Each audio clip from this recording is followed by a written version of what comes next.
Bora lá, vamos a isso. Então vá. Essa camisola, gostam? Representa o meu estado de espírito. E o estado de espírito deste podcast. Que é... Estamos todos a tentar fazer isto ao Covid, não é? Estás em PEC. Epá, nunca tinha ouvido isso de ti, Diana. Ótimo. Bora. Então vá, bora lá. Vamos dar início ao segundo episódio do Keep Pushing Podcast. No episódio de hoje vamos continuar em família. Para quem nos acompanhou no primeiro episódio, foi um episódio de teste, um episódio de apresentação para nos apresentarmos e dizer o que é que estamos aqui a fazer e qual é que vai ser a ideia deste podcast. No primeiro episódio falámos com todos os membros da The Agency, portanto foi um bocado também para apresentar a equipa, para vos mostrar quem é que está por trás deste podcast e desta maravilhosa empresa. Que apesar de não estarem aqui hoje a apresentar o podcast, estão no backstage a ajudar e a garantir que tudo corre bem. Fazem o soundcheck e ajudam-me a perceber se isto está a funcionar, que já não é mau. Hoje continuamos em família. Vamos falar com a Get a Job. Para quem não sabe, a Get a Job é a nossa empresa irmã. A The Agency nasceu como um projeto, como uma ideia dentro da Get a Job, um projeto interno, se quisermos chamar dessa forma, e fomos crescendo até um certo ponto em que eu e o Rui decidimos que primeiro estava na hora de autonomizar a marca, portanto criar uma nova marca, e assim nasceu a marca The Agency, e depois, mais tarde, o negócio corria bem, o negócio cresceu, e decidimos que estava na altura de autonomizar as empresas, e nasceu a The Agency enquanto empresa. E hoje, apesar de sermos duas empresas... Fala um bocadinho mais baixo. Fogo. Sabes que quando eu me entusiasmo, isto vai to date. Estava a dizer que... Agora perdi-me, pestanudo. Obrigado. Top. Estava a dizer que, portanto, apesar de hoje em dia sermos duas empresas completamente autónomas, partilhamos, obviamente, equipas, partilhamos ideias, partilhamos...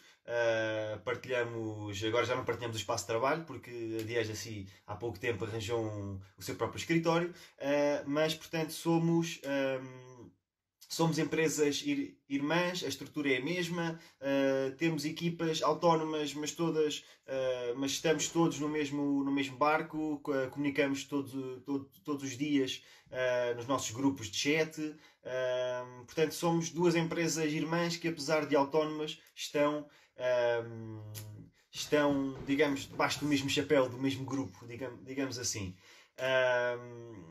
E portanto hoje vamos falar com a Get a Job. A Get a Job é a primeira empresa em Portugal de recruitment marketing, portanto a primeira consultora em Portugal a trabalhar a temática do recruitment marketing e a trabalhar a temática do employer branding do ponto de vista da consultoria. É também uma agência de recrutamento e seleção, ok?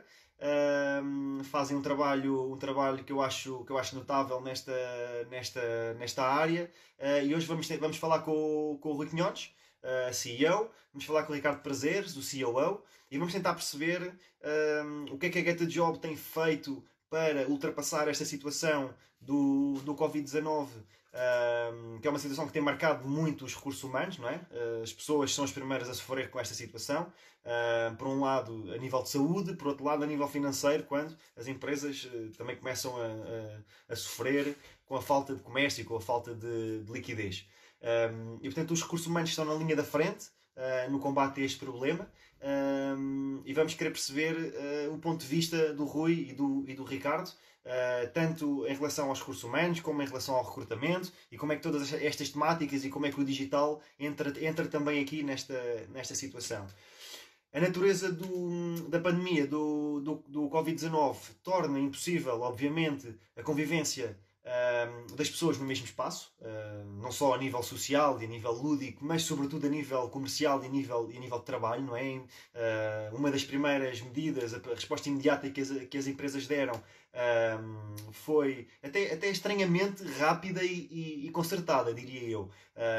Não me lembro de ver outra situação em que as empresas tivessem a capacidade de tão rapidamente e em quase em uníssono tomar uma decisão que não foi conjunta, mas que foi semelhante entre elas. Que foi o de enviar toda a gente para casa, primeiro para uma quarentena profilática, depois numa segunda fase adotando a temática do trabalho remoto, as empresas que podem, que conseguem e que sabem ou que têm atividades relacionadas com que permitem essa situação. E portanto aquilo que nós assistimos foi colaboradores a irem massivamente para casa, encerrar instalações físicas, parar a atividade produtiva, tentar retomar a atividade remotamente e portanto vamos explorar esta temática com o Ricardo e com o Rui. Deixa-me aqui tentar convidar o Rui Quinhones. Onde é que tu andas, Rui? Estás aqui?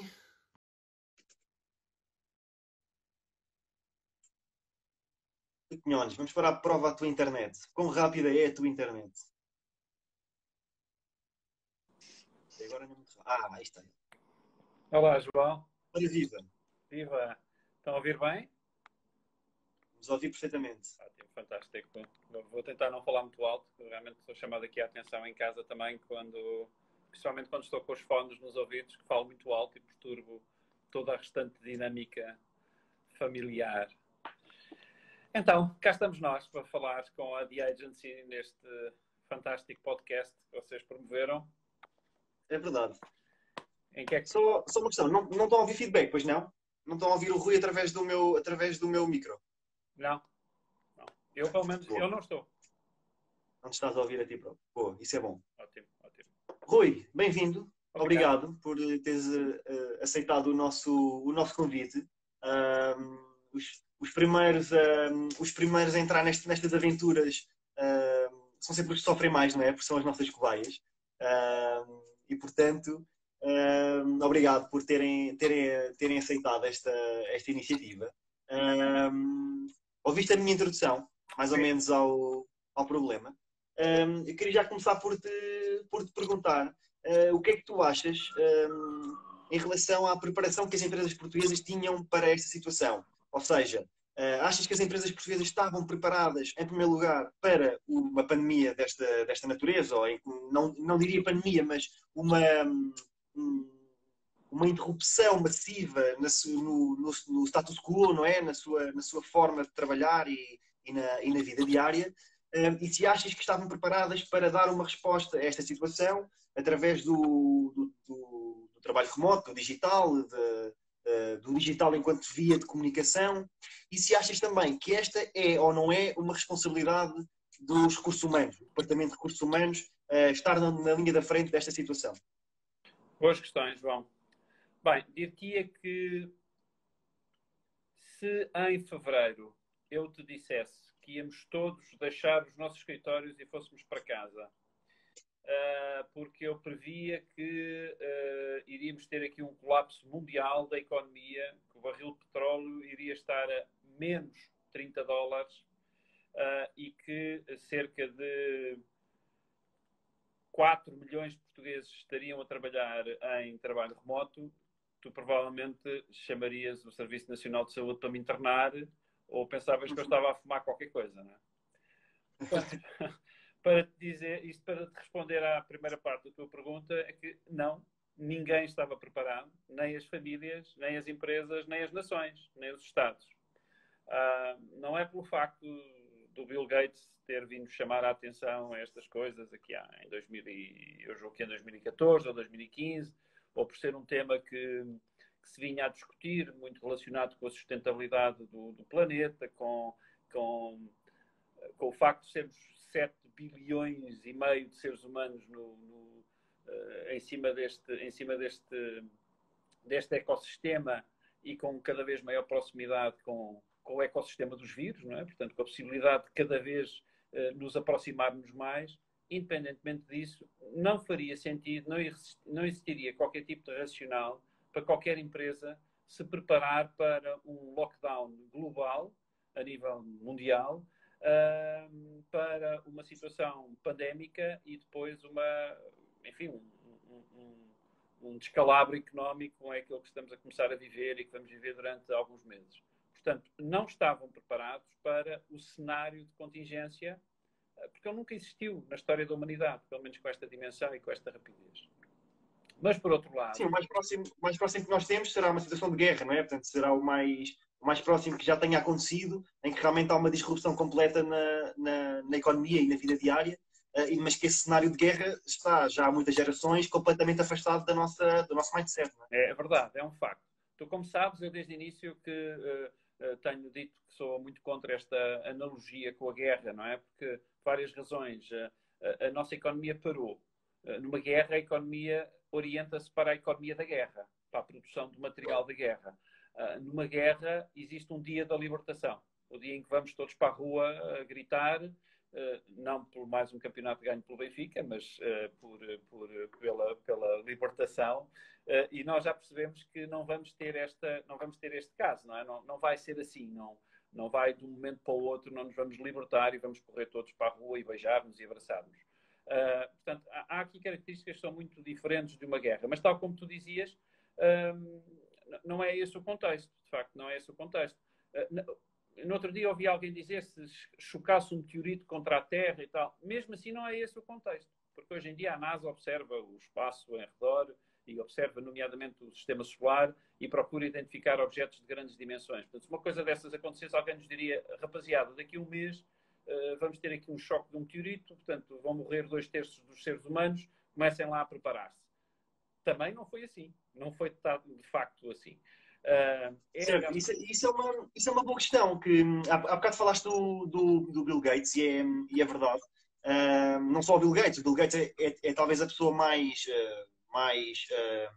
influente e com maior acesso aos mídias que tem falado sobre este assunto, sobre o maior desafio da humanidade ser a possibilidade de uma pandemia, como a que estamos a viver hoje.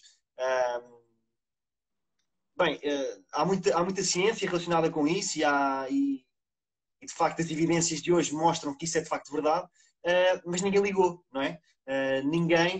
As empresas são muito aconselhadas a ter planos de contingência e não há muitos meses vivemos uma situação relacionada com vírus, mas informáticos e com o RGPD e com todo o alarmismo à volta disto e que é preciso ter planos de contingência e que é preciso ter software para dar a volta a esta situação e proteger os dados, etc. Mas parece que não há plano de contingência que nos prepare para uma situação destas, não é? O que é que tu achas do papel dos recursos humanos aqui? Achas que isto já deveria estar no mindset há mais tempo? Achas que agora ainda vamos a tempo? Ou achas que não é sequer uma preocupação dos recursos humanos? O que é que achas sobre isto? Repara, eu não acredito que qualquer direção de recursos humanos tivesse capacidade de alertar as suas administrações para uma matéria destas, até porque, como tu dizes, embora se falasse sobre isto, nunca foi criado de uma forma consciente e planeada um plano de contingência para algo. É algo que era impensável que acontecesse e que nós estamos a viver. Portanto, nós vivemos aqui, que estamos claramente numa realidade Twilight Zone que não era imaginável há cerca de um mês e meio atrás. Tal como o exemplo que eu te dei, se porventura eu quisesse implementar um plano de contingência porque tinha tomado consciência deste perigo iminente, se eu tivesse feito, teria sido absolutamente desastroso, não é? Portanto, nós isoladamente fazemos uma coisa destas porque nos estávamos a preparar para... Portanto, ainda continuando na fase inicial de chegar à questão do diretor de recursos humanos, portanto, eu julgo que não estávamos preparados, mas tal como tu disseste, foi muito curioso ver a forma como muito rapidamente nós fomos capazes de utilizar a tecnologia e o digital para suprirmos um determinado conjunto de lacunas e dificuldades. De facto, e nós temos até na nossa carteira de clientes, alguns clientes que o fizeram de uma forma brilhante. Em pouco mais de uma semana conseguiram pôr 1.100 ou 1.200 ou 1.500 pessoas a trabalhar em casa, portanto, e a trabalhar em casa com um determinado conjunto de condições muitíssimo interessante.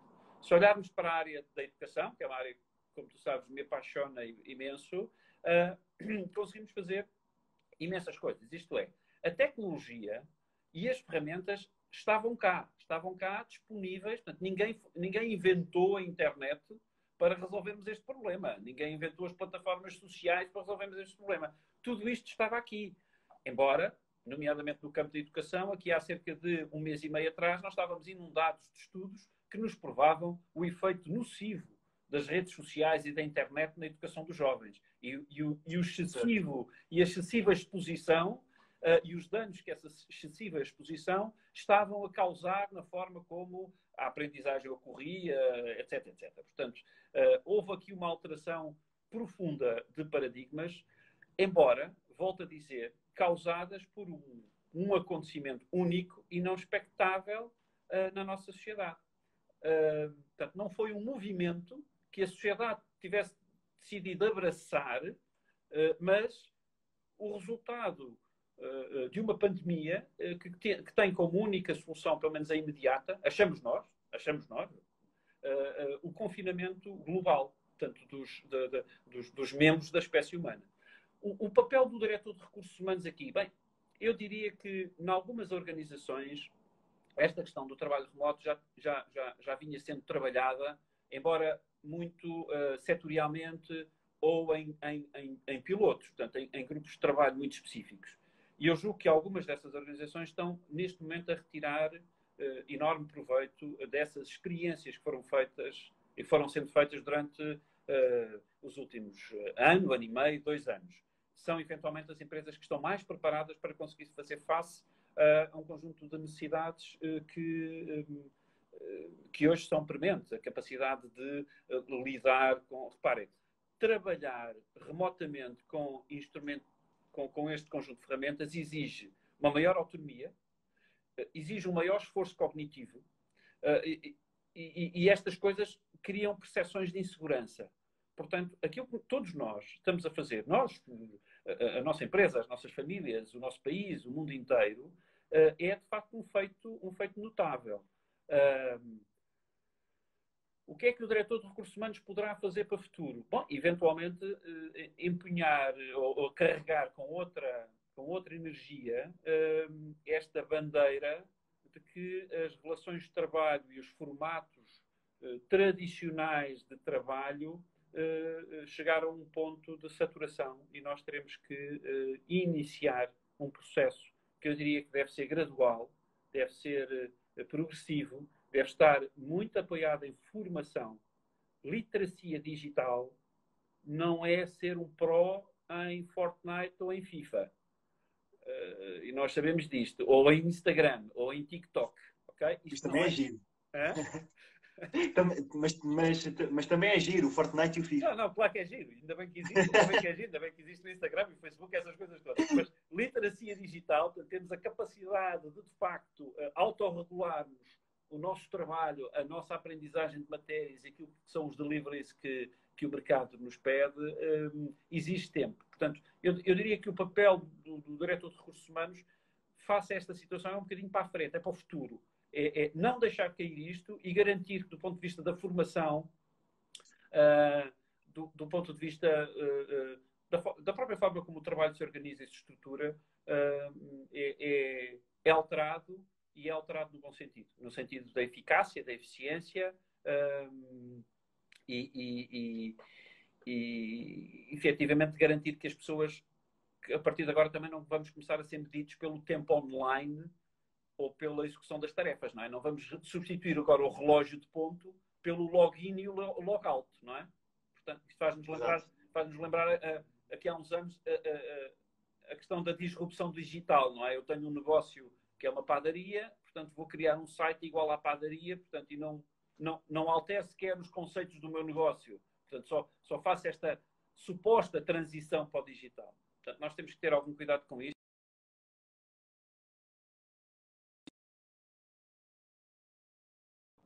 Não sei se respondi, João, àquilo que querias saber.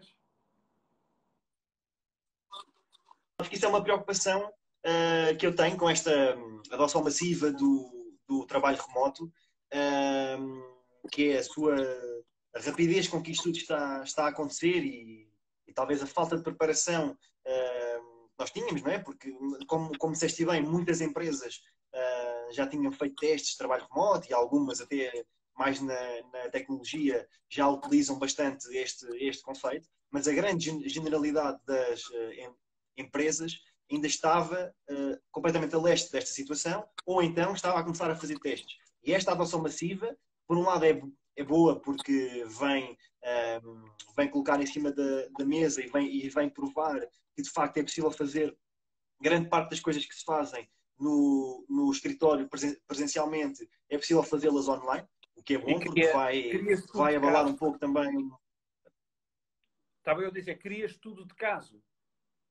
Sim, queria estudo de caso. Mas por outro lado, é como disseste bem, isto faz-me lembrar o início do digital, não é? Em que as empresas queriam à força, queriam rapidamente entrar no digital e entraram rápido e mal. Portanto, como disseste, replicar conceitos do offline para o digital.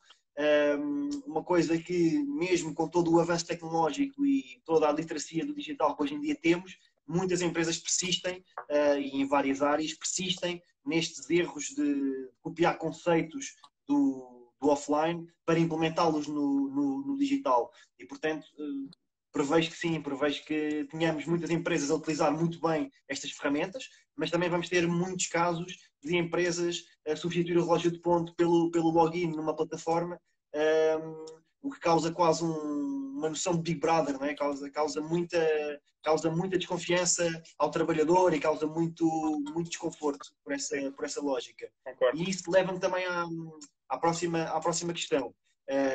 Não só todo este ecossistema digital de relacionamento entre as empresas e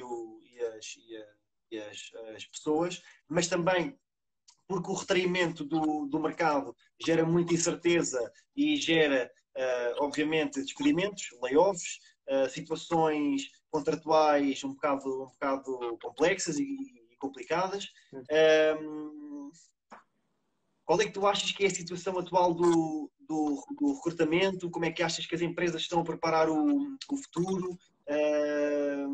Achas que esta situação vai ter algum impacto positivo ou negativo na forma como as pessoas e as empresas se relacionam deste ponto de vista do trabalho? Bem, colocaste aí muitas questões logo ao mesmo tempo, vou tentar ser o mais breve possível. Deixa-me só dar-te uma nota prévia. Eu estou a dar opiniões num contexto em que eu, quando paro um bocadinho para refletir, tenho muito mais perguntas, tenho muito mais dúvidas do que certezas. Claro. Portanto, face àquilo que é a situação atual, bem, eu não tenho a menor sobre a dúvida que nós estamos perante a maior crise económica que algum dia a nossa economia ou as nossas sociedades enfrentaram. Não tenho a menor sobre a dúvidas disso.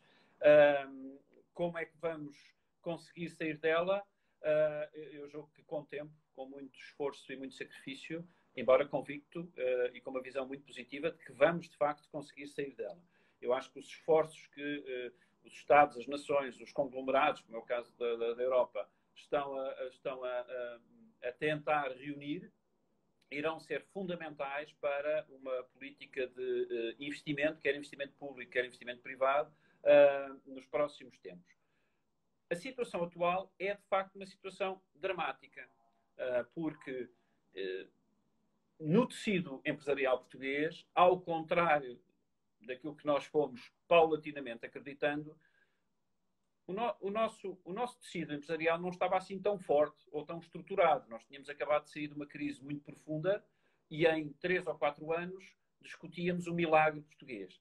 E não há dúvida que fizemos coisas fantásticas. Fizemos coisas extraordinárias durante o período troika, em que quer as organizações, quer as pessoas, quer as famílias, de facto, sofreram imenso, lutaram imenso para a reposição de uma maior estabilidade. No período pós-troika, julgo que fizemos, em regra geral, um bom trabalho, ainda com algumas deficientes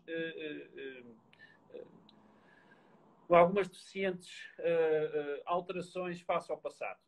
Eu recordo-te, João, lembras-te quando nós estávamos a preparar o orçamento da Get a Job, também em apoio com o Ricardo, em novembro do ano passado, vocês apresentaram um orçamento para 2020 e ele não foi na totalidade aprovado. Portanto, teve alguns cortes, alguns cortes de censura.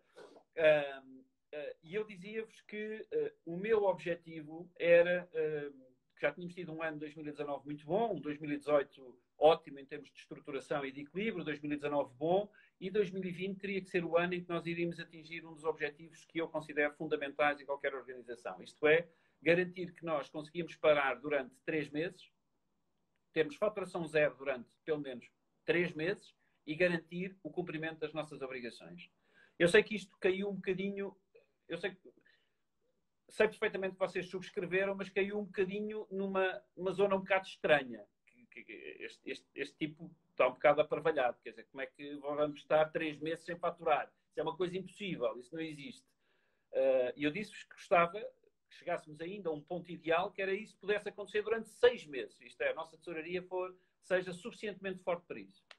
Ora, claro que nós somos uma pequena empresa, mas se pusermos esta ideia em cima das grandes empresas e em cima dos Estados, vamos perceber que, nomeadamente, os Estados não estão nem aí. Portanto, o que significa que, perante uma situação destas, uma situação de Covid tão forte, deste confinamento, a solução para a crise sanitária é claramente uma destruição completa do capital. Portanto, nós estamos a substituir capital por dívida. Essa será a solução. E depois vamos ter que pagar a dívida. E vamos andar muito tempo a pagar a dívida. O impacto que nós já estamos a ver, eu julgo que temos cerca de 82 mil processos de layoff neste momento. Julgo eu que era o último número, 82 mil processos de layoff. Mas devo dizer muito sinceramente, não são os processos de layoff que me preocupam. Porque os processos de layoff garantem, de alguma forma, alguma estabilidade na manutenção do emprego. E as empresas são livres também de, com o apoio do Estado, até conseguirem compensar a parcela que o trabalhador perdeu para que não tenham impacto nas suas economias. E é um instrumento legal que, inclusive, impede as empresas que acedam ao layoff de despedirem durante um período de 12 meses após o fim do layoff. Portanto, eu julgo que é uma medida equilibrada, muito à génese europeia, de defesa do trabalho. O problema está nas empresas que fecharam, que encerraram, está nas pessoas que tinham vínculos extraordinariamente precários e está na economia paralela. Portanto, todas as pessoas e as empresas que facilmente apoiaram que um trabalhador ganhasse o ordenado mínimo nacional e mais 600 ou 700 euros por fora, como se costuma dizer, neste momento deixaram as pessoas, e as próprias pessoas deixaram-se elas próprias numa situação de enorme vulnerabilidade. Porque se não contribuis para um Estado Social, quando a coisa corre mal, não podes esperar que o Estado Social te apoie a ti. Portanto, há este conjunto de fatores e de fenómenos ainda muito ligados à nossa economia, que ainda é, de facto, uma economia frágil e que tem de se desenvolver. Portanto, eu prevejo, de facto, situações complexas em termos de desemprego. Não serão as mais dramáticas, eventualmente não são tão dramáticas como, por exemplo, nos Estados Unidos, mesmo na Rússia. Acho que, graças a Deus, estamos na Europa e, apesar de todas as insuficiências e as deficiências que ainda tem este sistema, acho que é bem melhor tê-lo do que não o ter. O impacto no recrutamento. Eu julgo que é um tema de confiança. Se tu tens confiança que a economia vai recuperar, tu voltas a recrutar. Se não tens essa confiança, agora tens que ganhar a confiança sanitária. Os consumidores vão voltar a dirigir-se aos espaços onde sentirem segurança, que não vão ser contaminados e que as regras estão a ser cumpridas. E depois, a partir disto, a economia vai indo atrás. E se existir este recuperar de confiança, as empresas voltam a recrutar. E se voltarem a recrutar, eu julgo que continuaremos a ter um pipeline muito interessante em termos de novas admissões, novas carreiras, substituições de funções, etc. Neste momento, está praticamente tudo parado. Eu diria que o mercado europeu de recrutamento e seleção terá tido uma redução de cerca de 65% a 70% em média. Na área do Executive Search, a redução foi superior aos 85%. O que significa que estamos claramente aqui numa situação de stand-by. Não sei se me falhou alguma resposta às tuas perguntas. Não. Respondeste muito bem. E isso leva-me à última parte da minha questão, mas que eu retomo agora.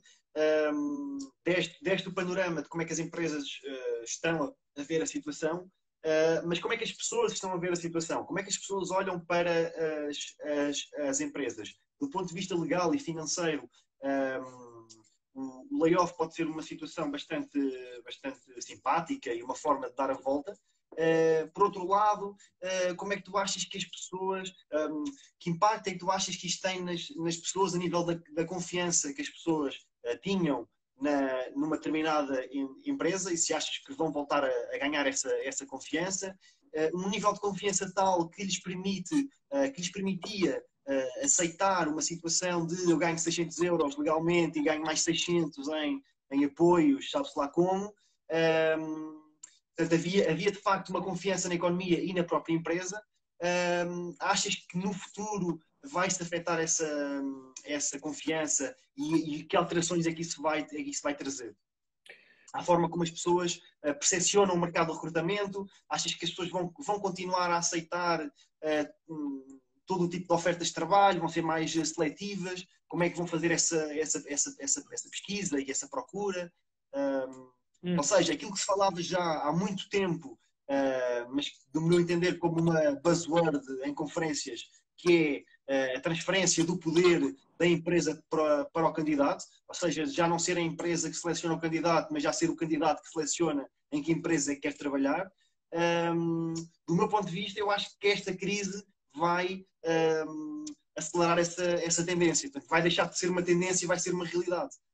Não só do ponto de vista do brand awareness, não é? Eu gostava muito de trabalhar na Google ou na Apple, mas uma questão mesmo real de eu vou trabalhar na mercearia da esquina ou na mercearia da rua.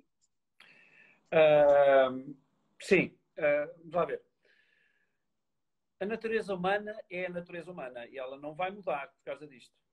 Para o bem e para o mal. O que é que eu quero dizer com isto? Quem já tratava mal as suas pessoas está agora a tratar mal as suas pessoas e continuará a tratar mal as suas pessoas.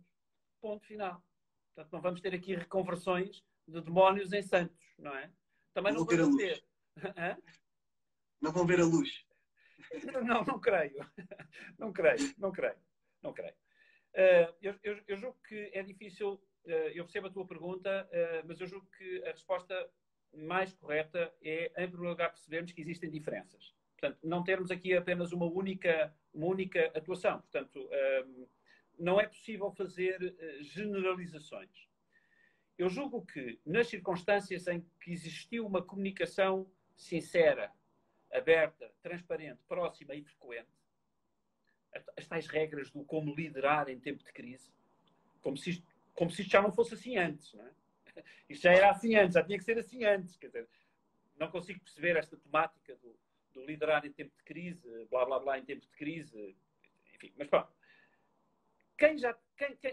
Quem tinha já preocupações em atrair, reter, preocupações genuínas, não é? Atrair, reter, garantir o melhor status quo às suas pessoas, continuará a tê-las neste momento. Portanto, nestas circunstâncias, a situação do layoff, ou mesmo do gozo antecipado de férias, ou mesmo de alguma redução dos horários de trabalho, pode ser vista, e eu acredito que esteja a ser vista, como muitos trabalhadores, como uma forma de garantir os seus empregos e garantir a estabilidade da sua organização. Se eles sentirem que isto é genuíno e não apenas uma forma. E as pessoas percebem isto muito claramente. Quer dizer, quando é que este tipo está a utilizar este conjunto de circunstâncias para ainda continuar a esmagar mais, a pagar menos, a livrar-se de todos nós?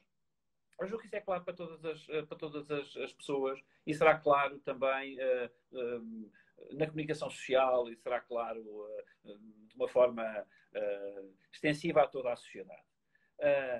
Quem tinha no seu ADN já uma preocupação legítima e verdadeira com a manutenção dos postos de trabalho e com os direitos que as pessoas têm, continuará a tê-la. Agora, pode estar claramente limitado do ponto de vista económico. Eu não tenho a menor sombra de dúvidas que estará limitado do ponto de vista económico.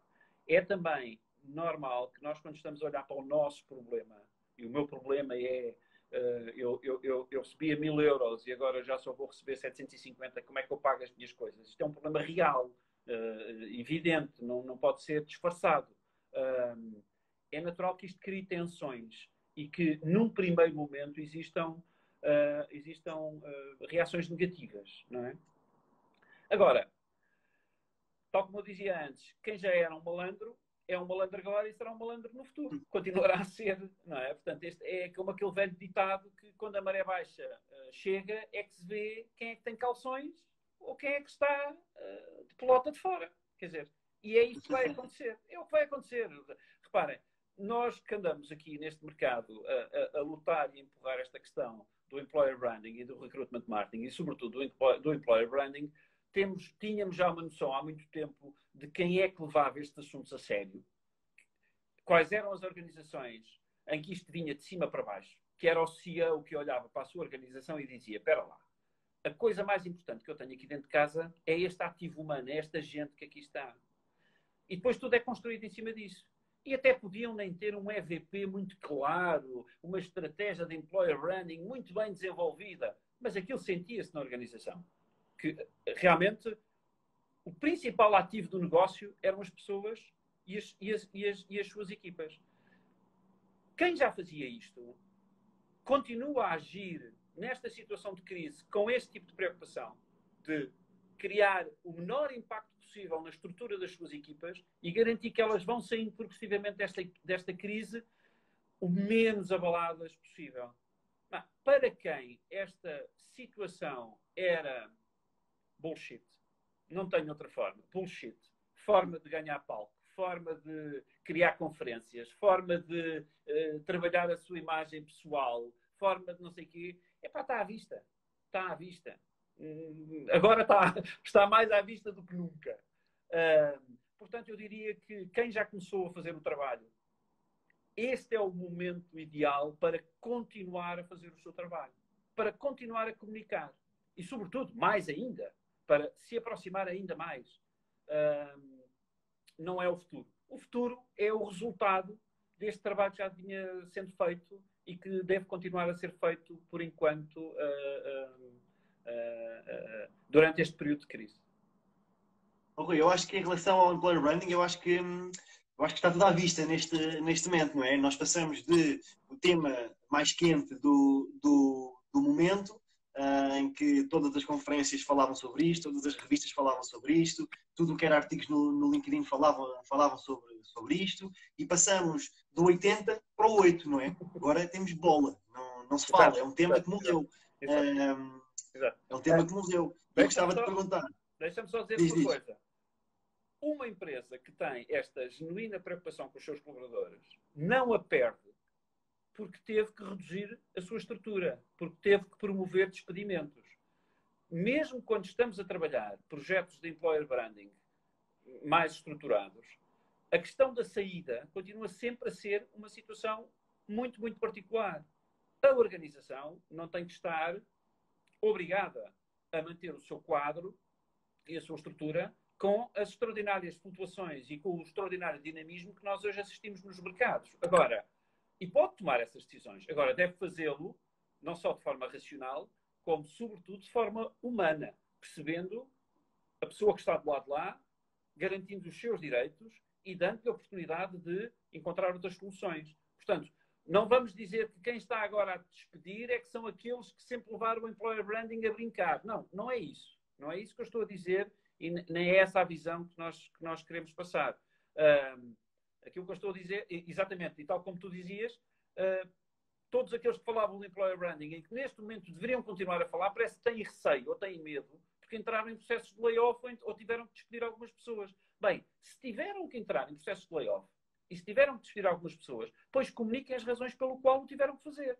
Eventualmente para salvaguardar a organização, os outros postos de trabalho e o futuro. Mas não tem que ter medo de comunicar. A malta só tem que ter medo daquilo que tem que esconder. Portanto, se não há nada a esconder, se são coisas normais da vida das organizações, então que se continue a falar sobre isso. Employer branding não é só, ou melhor, não é de todo falar de mesas de ping-pong e mesas de bilhar. É transmitir de uma forma clara aquilo que é bom, aquilo que não é assim tão bom, pá, e aquilo que nós ainda temos que melhorar, ainda somos fraquinhos. Certo, o employer branding não são só as coisas boas, os benefits, não é? Que neste momento não se podem dar ou não se podem criar benefits novos porque não há dinheiro.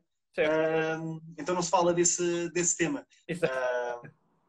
Achas que esta pode ser o momento de separar o trigo do joio? Ou seja, achas que esta crise vai ser um momento de definição entre aqueles que só falavam de employer branding porque era o tema da moda e aqueles que realmente estavam empenhados em implementar projetos nas suas organizações e estavam a levar isto em frente? A mim, de fora, o que me dá a sensação é que o employer branding é quase como uma pirâmide de Maslow, não é? O employer branding é aquele tópico giro que toda a gente fala quando não há mais nada que falar, porque quando estamos numa economia que cresce, o recrutamento está bem, a organização está forte, o que é que eu vou falar? Não tenho mais nada que falar, então vou-me preocupar com aquele tópico mais etéreo, mais de pormenor, não é? Agora que de facto as coisas estão mais complicadas, as pessoas, parece-me a mim que as pessoas que não levavam a sério esse tema de pormenor e de moda abandonaram completamente e e desceram na pirâmide de Maslow e voltaram às preocupações base que neste momento não estão garantidas, não é? Sim, é verdade. O jogo tens toda a razão. Embora eu acho que quem falava sobre isto só para ter palco, agora está calado, porque não é o palco que interessa. Mas assim que voltarmos novamente à dita retoma, vamos novamente voltar a falar destas coisas. Eu julgo que isto também não é só específico deste setor. Portanto, acho que em todos os setores isso é um bocado assim. Nós tipicamente investimos pouco no estudo e na compreensão das matérias sobre as quais queremos falar e basta-nos ler uns cabeçalhos e já nos sentimos perfeitamente dotados para falar sobre isto e aquilo. Portanto,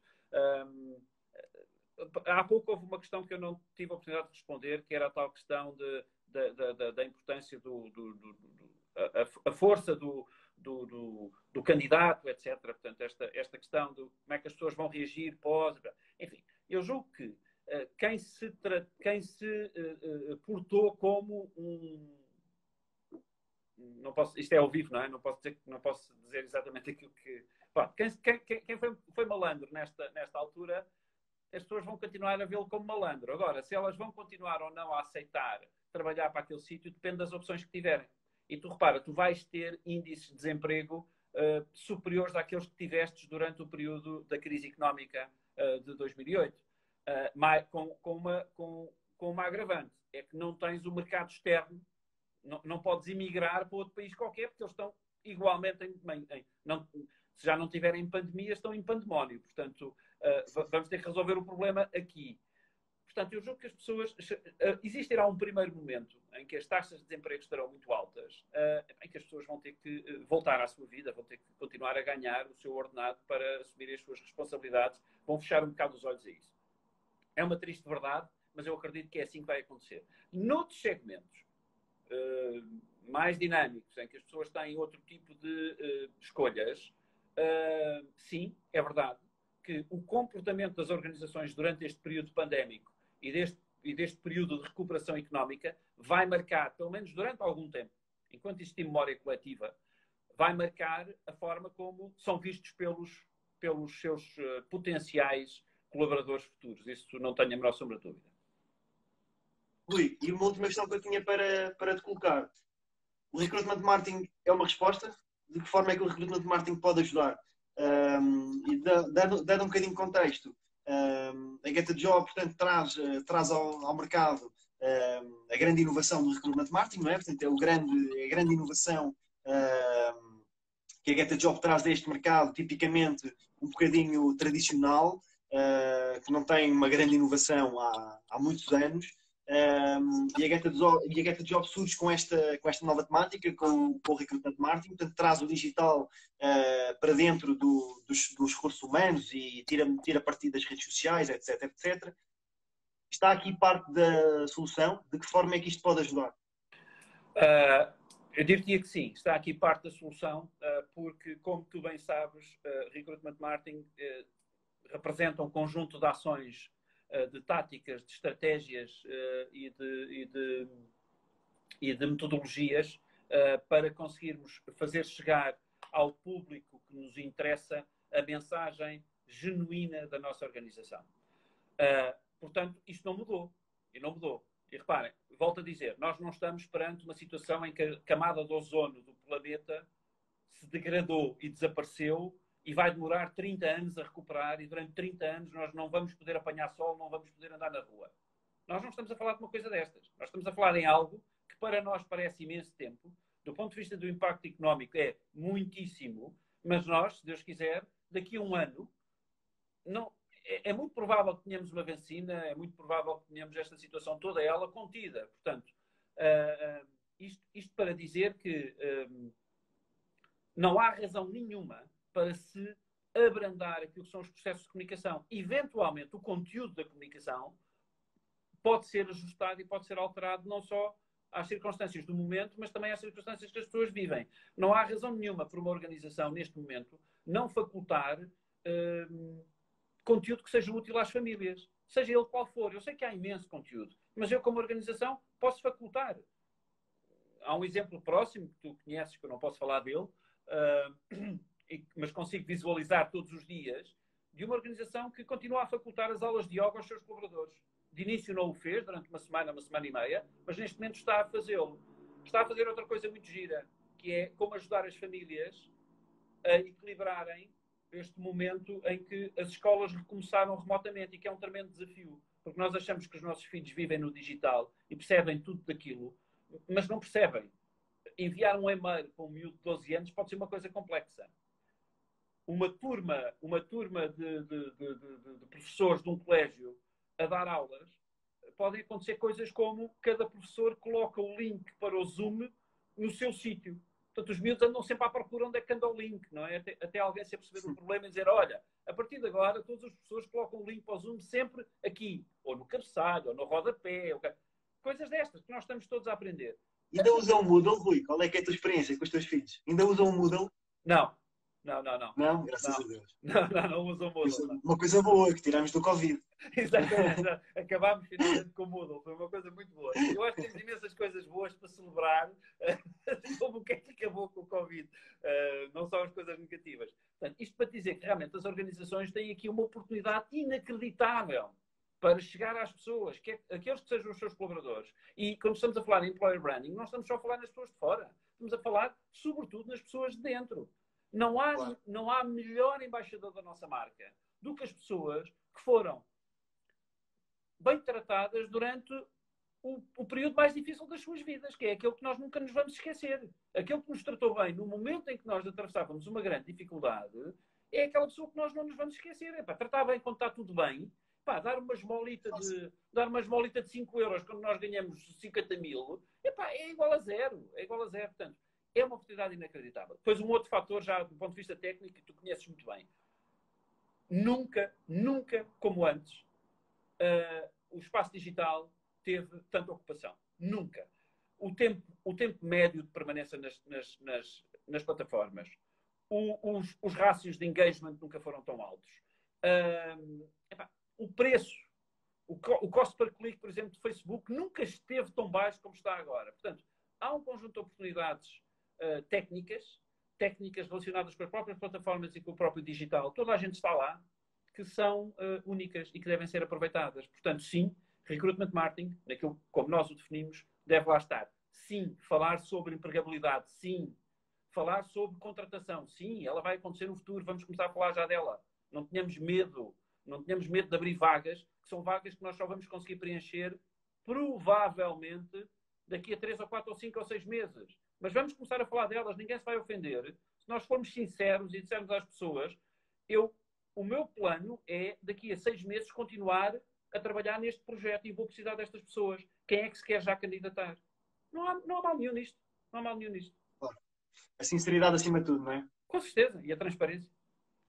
Olha, Rui, temos aqui uma nova rubrica que vamos estrear hoje, que são as perguntas dos nossos fãs, dos seguidores. Temos uma vastíssima audiência de pessoas desejosas de ouvir a responder às perguntas delas. E vou-te pedir respostas muito curtas, está bem? faço a questão e dás-me uma resposta muito, muito curta. Ok. Por exemplo, qual é o maior desafio de liderar equipas tão jovens e com tanta energia? Consegui surpreendê-los. Consegui surpreender. Boa. Como tem organizado a equipa durante o teletrabalho? Como foi organizada? Sim, como é que tem organizado a equipa durante o trabalho remoto? Bem, nós fizemos o movimento de uma forma imediata, portanto, foi toda a gente entrou em trabalho remoto praticamente no mesmo dia e depois passámos ali 2 ou 3 dias a conseguir encontrar o melhor modelo para conseguirmos acompanhar. Portanto, que tipo de reuniões, que tipo de feedback, que tipo de follow-up.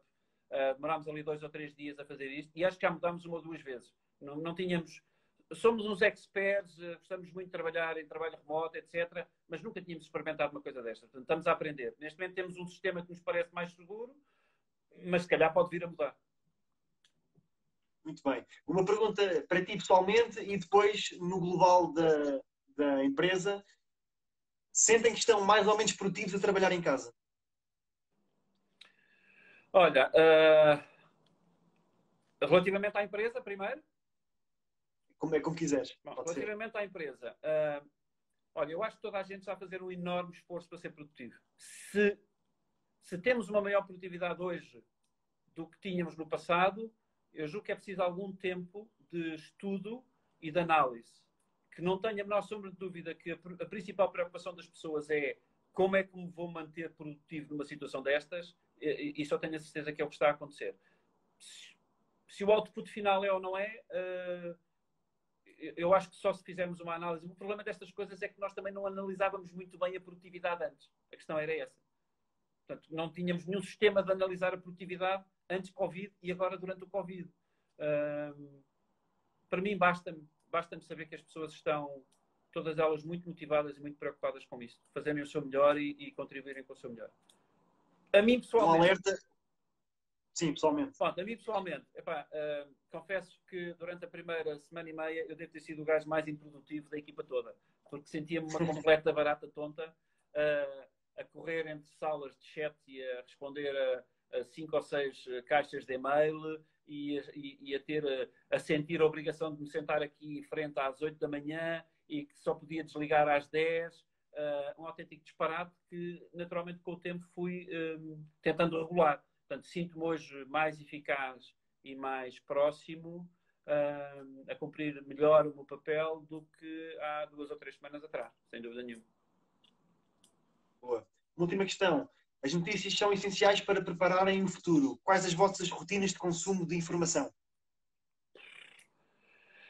Bela pergunta. Sim, eu tenho... já tenho essa rotina. Confesso que não tinha. Já tenho isso há essa muito tempo. rotina. Há 2 ou 3 podcasts da manhã que eu faço um esforço para ouvir. Portanto, felizmente a minha mulher sempre teve o hábito de tomar o pequeno almoço em casa, cedo e sentada, coisa que eu comecei a fazer também.